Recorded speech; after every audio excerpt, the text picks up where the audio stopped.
Olá pessoal, tudo bem? Vamos estar vendo nessa aula aí o conceito de vetores em JavaScript. Então, o vetor pode ser entendido como uma coleção, conjunto de valores. Então, veja nesse exemplo que nós temos aí um vetor que seria um conjunto de valores inteiros. Visualize também que um vetor possui diversas posições, né? Você pode armazenar aí diversos valores, e para você acessar cada uma dessas posições, você tem disponível um índice numérico. Então, esse índice numérico ele inicializa ali em zero e é um índice sequencial, né? Vai de um em um aí até o tamanho total do seu vetor. Então, por exemplo, para a gente acessar esse valor número 4, eu preciso informar para o JavaScript que eu quero acessar o vetor da posição 2 para poder manipular essa caixa aqui no caso, essa posição, e aí trabalhar com esse valor que está armazenado. Tá? Para você criar vetores em JavaScript, temos aí algumas possibilidades. A primeira possibilidade seria utilizando o objeto array, né? O array, como queira pronunciar. Essa forma de você utilizar esse objeto hoje em dia não é muito bem vista. Então nós temos uma segunda opção que seria, no caso aqui, o vetor B, utilizando aí a sintaxe de colchetes. Então, uma segunda forma que a gente tem para criar vetores. A gente vai dar então ênfase nesse uso aí. Já na parte aqui inferior, né, vetor D, E e o F, nós temos a declaração de um vetor, né, das duas formas, né, com objeto ou com os colchetes, só que neste caso já estamos inicializando esse vetor com alguns valores. Então, por exemplo, temos aí dois vetores, né, o D e o E, já inicializados aí com frutas, é o nome de algumas frutas, e o vetor F, que seria uma coleção aí de valores inteiros. Tá, ok? Então vamos dar preferência a utilizar colchetes para estar declarando o vetor inicialmente aí. E a gente precisa saber como a gente acessa cada posição dessa do vetor. Então você tem aqui a sintaxe básica, que seria o nome do vetor, e dentro de colchetes, qual que é a posição que você quer trabalhar. Então nesses três exemplos, na posição 0, 1 e 2, a gente atribuiu um nome de uma fruta qualquer para cada uma delas. Já aqui no comando alert, percebam ali, ó, a gente não está utilizando sinal de igual, porque eu quero pegar o valor da posição 2, né? Ou seja, eu quero imprimir esse valor aqui. Então, para a gente entender o conceito de vetor no JavaScript, eu preparei aqui um exemplo bem simples, que se você quiser você pode parar aqui o vídeo para testar, né, fazer esse código antes de dar continuidade aí e testar junto com a gente passo a passo. Então, esse pequeno exemplo, temos aí um formulário, temos um campo aqui txt fruta, onde o usuário vai informar a fruta, e assim que clicar no botão cadastrar, ele deve inserir essa fruta no nosso vetor. Então vamos nos concentrar aqui no JavaScript. Então veja aqui, ó, a gente criou um vetor chamado de frutas, né, vetfrutas, com aquela sintaxe de colchetes. Então uma outra possibilidade seria criar aqui, ó, por exemplo, isso aqui é só para você entender, né? Vetor de frutas igual a new array, que dá na mesma, né? Opa, tá no mesmo processo ali, ou este caso, ou com os colchetes, tá? Como eu falei, vai dar prioridade a utilizar a sintaxe de colchetes. A gente formou agora há pouco que então o vetor tem uma posição, aqui eu criei então essa posição chamada aqui de i, né, que é o índice do meu vetor, e o índice começa sempre na posição 0, tá? Então inicializou aqui o i na posição 0. Então assim que ele clicar neste botão, né, botão cadastrar, ele vai pegar a fruta digitada e colocar na posição do vetor. Então veja aqui essa linha, ó. Pega o vetor da posição entre colchetes aqui no caso, da posição i. Então, assim que eu clicar a primeira vez, a posição vale 0. Então esse i vale 0, né? Ele vai guardar a fruta digitada nessa posição. Aqui eu estou pegando o valor da fruta que eu digitei, ou daquela caixa de texto. Aqui eu só estou imprimindo na tela, né, no console do meu navegador, qual que é a posição i que eu estou inserindo e como é que está lá formatado, né, como é que está criado aí até o presente momento o nosso vetor, tá? Então, em linhas gerais, depois que a gente insere uma posição, eu passo para a próxima, incrementando a variável i. Então vamos tentar entender esse exemplo aqui rodando no nosso navegador. Então tá ali, ó. Para a gente ver, né, o console, eu vou apertar o F12. Ele habilitou para mim o painel desenvolvedor, tá aqui a aba console. Vou cadastrar aqui uma fruta, por exemplo, uva. Então assim que eu clicar em cadastrar, veja, ele falou, ó, posição 0, você inseriu a palavra uva, ou a fruta, né, uva. Vou colocar mais uma aqui, ó, morango, por exemplo. Ele colocou lá, na posição 1 você inseriu morango, tá aqui, ó, morango. Vou colocar mais uma aqui, maçã. cadastrar. Posição 2, coloquei a fruta maçã. Vou colocar mais uma aqui. Banana. Então ele colocou lá, na posição 3 você colocou banana. Então entendam que é o seguinte, o nosso vetor já tem aqui 4 frutas. Então ele mostra para a gente o valor 4. Contudo, como inicializa na posição 0, né, o índice desse vetor, nós temos aqui, ó, posição 0 é a uva, posição 1 morango e assim por diante. Para você entender melhor o conceito, tem a setinha aqui, ó, clica nela, tá lá. Posição 0 é uva, posição 1 é morango e assim sucessivamente, tá? E o tamanho total aí desse nosso vetor é 4. Então vamos aí fazer um exercício para fixar mais esse conceito de vetores em JavaScript, tá? Então temos aí um exercício onde ele pede que para o usuário informar diversos nomes, aí pode ser nome de pessoas, nome de cidades, qualquer informação aí de nomes, né? Ele vai ficar digitando essa informação pelo comando prompt, pela caixa de diálogo prompt. Assim que ele clicar em cancelar, eu devo exibir os valores em uma tabela previamente formatada. Então visualize aqui no nosso exemplo, essa tabela possui um cabeçalho, um tom de azul escuro, letras aí na cor cinza, né? E as linhas, né, de conteúdo na cor azul escuro de fundo, ok? Então vamos ali no Brax dar início a essa resolução aqui. Vou fechar esse exemplo. Vamos criar aqui um arquivo novo, onde eu coloco a estrutura básica do nosso HTML e vamos salvar aí como exemplo 1, melhor, exercício 1, HTML. Maravilha. Então aqui a gente vai dar início pelo CSS, tá?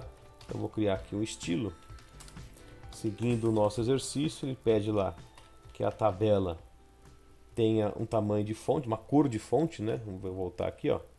Então ele pede que a tabela tenha uma cor de letra ali, de texto, né, cinza, e a cor de fundo ali também cinza. Então a gente começa por essa configuração, que seria a tag table, que eu venho aqui e formato uma cor de fundo cinza, uma cor de letra também cinza, que ele solicita ali pra gente, né, os dois é na mesma cor. E aqui eu vou só aumentar um pouco o tamanho da linha que vai ter a tabela, tá? Depois ele pede aqui, ó, formatar as células de títulos com tamanho 15, um peso aí de 700 e uma cor de fundo azul bem escuro. Então, no caso, eu posso utilizar a tag TH para fazer essa célula de título da minha tabela. Aqui eu vou colocar o background que ele solicita, que é um tom de azul aí bem escuro, né? O tamanho da fonte, o font size, ele fala 15 pixels. E aqui o tamanho, né, o peso da fonte, né, font weight, a gente vai colocar aqui de 700, ok? E por fim, vou confirmar aqui, ele fala que a gente precisa formatar cada célula, né, de conteúdo dessa minha tabela com tamanho de 14 pixels, né? E uma cor, um azul escuro, porém um pouco mais claro em relação ao cabeçalho. Então neste caso, a célula de conteúdo seria o TD. Vou colocar aqui o background. Seria um tom de azul escuro, né? Seria aqui um 66 no caso. E o tamanho aqui da fonte um pouquinho menor em relação ao cabeçalho, né? Seria de 14, ok? Então já temos a nossa tabela formatada. Próxima etapa, dentro aqui do nosso corpo da página, eu vou colocar uma div, que eu vou dar aqui o ID dela de resp, de resposta. Ela vai ser responsável em armazenar as informações que o usuário digitar no nosso vetor, tá? Vou então criar o nosso script. Vejo que nesse exercício eu estou criando o nosso script na parte aí inferior, né? Eu poderia tranquilamente criar isso no nosso cabeçalho também, tá? Então aqui eu vou inicializar aqui o nosso script criando um vetor de nomes. Vou usar aquela sintaxe de colchetes, né, para declarar esse vetor. Um vetor ele tem uma posição, um índice, vou chamar aqui de i, que começa sempre em 0, ok? E vou criar uma variável nome auxiliar, que vai ser responsável em guardar o nome que o usuário vai digitar aí pela caixinha de prompt, tá? Então ele vai ter que digitar vários nomes, quando não quiser mais, clique em cancelar. Então aqui eu vou colocar uma estrutura de repetição teoricamente infinita. Então vejo que está enquanto verdadeiro vai rodar essa minha leitura, tá? mas eu vou usar um artifício que vai ser capaz de encerrar essa repetição infinita. Então vem aqui, ó, nome é igual, faço a leitura pelo prompt, coloco ali, ó, digite o nome, ok? Aí preciso verificar, se o nome for válido, eu insiro no vetor, caso contrário, eu encerro essa repetição. Então se for nulo, o usuário clicou em cancelar, não quero mais. Então vou colocar aqui, se o nome for diferente de nulo, quer dizer que ele clicou em OK, deve ter alguma coisa que ele digitou, né? Então eu preciso pegar o vetor na posição de i. Então vejo lá, o primeiro nome que eu digitar, ele, se for nome válido, ele vai então colocar na posição i, que começou ali em cima, ó, em 0, né? Então ele vai pegar essa posição, nela eu vou atribuir a variável nome que eu acabei de ler no prompt. Então vejo que a posição inicial 0 já foi preenchida, se eu entrar nesse laço aqui e nesse bloco de if, né? Então preciso, a próxima vez que eu passar por esse ciclo, ir para a posição número 1. Então para fazer esse avanço, eu vou colocar aqui o i++, o incremento da variável i, tudo bem? Então sempre que ele entrar nesse laço while aqui no caso, e da estrutura if, ele insere na posição, aumenta em 1. Caso contrário, ou seja, se o usuário informar aqui, né, clicar em cancelar, então a variável nome vai ser igual a nulo, ele entra no else e eu preciso encerrar essa repetição infinita. Eu venho aqui e dou um comando break, que ele vai então parar a execução desse laço. Feito isso, ele joga o fluxo, né, aqui para baixo para dar continuidade à nossa lógica, tá? Então essa repetição ela é responsável unicamente em ler os valores e armazenar no vetor, no caso de vetor de nomes, ok? Aí o exercício pede que a gente imprima isso numa tabela. Então vou criar aqui a variável conteúdo. Eu já inicializo ela aqui com uma table. Aí ele pede no nosso exercício que a gente crie uma linha de cabeçalho. Então vou criar aqui a variável, acrescentar, né, na variável conteúdo uma linha. Para fazer um cabeçalho eu vou utilizar, então, que já formatou no CSS, um th. Então ele tem aqui índice barra th e uma outra coluna que seria nome, que foi o nome digitado aí pelo o nosso usuário. Já temos a primeira linha que seria o cabeçalho dessa nossa tabela, tá? Aí como eu preciso imprimir cada posição do vetor em uma linha da minha tabela, eu vou utilizar aqui uma repetição que vai ser responsável em percorrer posição a posição do meu vetor. Então, vou criar aqui a variável j. Como o vetor começa em 0, j vai começar em 0. Okay? Essa repetição, esse for, precisa rodar até o final do nosso vetor.